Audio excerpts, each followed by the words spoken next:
நம் ஆண்டவர் இயேசு கிறிஸ்துவின் நாமத்தினால் மகிழ்ச்சியும் சமாதானமும் நம் அனைவரோடும் இருப்பதாக. எசாயா 55:6-12 முடிய. ஆண்டவரை காண்பதற்கு வாய்ப்புள்ள போதே அவரை தேடுங்கள். அவர் அண்மையில் இருக்கும் போதே அவரை நோக்கி மன்றாடுங்கள். கொடிய வர்த்தம் வழிமுறையையும் தீய வர்த்தம் எண்ணங்களையும் விட்டு விடுவார்களாக. அவர்கள் ஆண்டவரிடம் திரும்பி வரட்டும். அவர் அவர்களுக்கு இரக்கம் காட்டுவார். அவர்கள் நம் கடவுளிடம் வரட்டும். ஏனெனில் மன்னிப்பதில் அவர் தாராள மனதினர். என் எண்ணங்கள் உங்கள் எண்ணங்கள் அல்ல, உங்கள் வழிமுறைகள் என் வழிமுறைகள் அல்ல என்கிறார் ஆண்டவர். மண்ணுலகத்திலிருந்து விண்ணுலகம் மிக உயர்ந்து இருப்பது போல உங்கள் வழிமுறைகளை விட என் வழிமுறைகளும், உங்கள் எண்ணங்களை விட என் எண்ணங்களும் மிக உயர்ந்திருக்கின்றன. மழையும் பனியும் வானத்திலிருந்து இறங்கி வருகின்றன. அவை நிலத்தை நனைத்து முளை அரும்பி வளர செய்து விதைப்பவனுக்கு விதையையும் உண்பவனுக்கு உணவையும் கொடுக்காமல் அங்கு திரும்பி செல்வதில்லை. அவ்வாறே என் வாயிலிருந்து புறப்பட்டு செல்லும் வாக்கும் இருக்கும். அது என் விருப்பத்தை செயல்படுத்தி எதற்காக நான் அதை அனுப்பினேனோ அதை வெற்றிகரமாக நிறைவேற்றாமல் வெறுமையாய் என்னிடம் திரும்பி வருவதில்லை. மகிழ்ச்சியுடன் நீங்கள் புறப்பட்டு செல்வீர்கள். அமைதியுடன் நடத்தி செல்லப்படுவீர்கள். மலைகளும் குன்றுகளும் உங்கள் முன் முழங்கி மகிழ்ந்து பாடும்.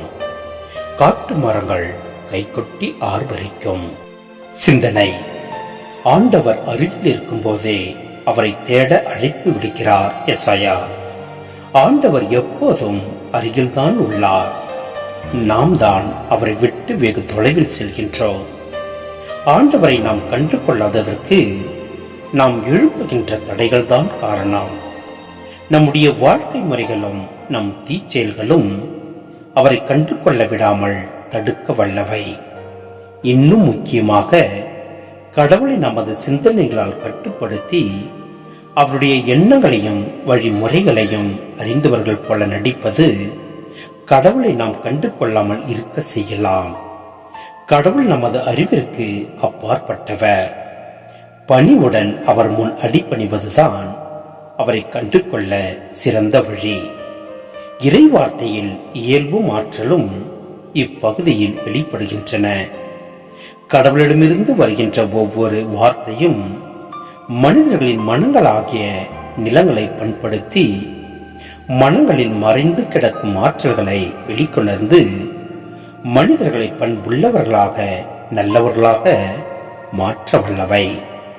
இப்பகுதியில் இறை வார்த்தை வெறும் வார்த்தையாக மட்டுமல்ல, மாறாக செயலாகவும் உருவகிக்கப்படுகிறது. கடவுளின் வார்த்தை தன்னிலே செயல் வடிவம் கொண்டுள்ளது. இஸ்ரேல் மக்களின் விடுதலையை இப்பகுதி முன்னறிவிக்கின்றது.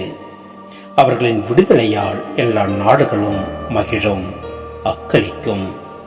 இஸ்ரேல் மக்களின் விடுதலை ஆண்டுடைய அன்பின் அடையாளம். எனவே நம் ஆண்டுடைய வார்த்தையை கேட்டு அதன்படி நடந்து செயல்படுவோம். அப்பொழுது இஸ்ரேல் மக்களை எவ்வாறு விடுவித்தாரோ அதே போன்று நம்மையும் விடுவிக்க வல்லவர். ஆமென்.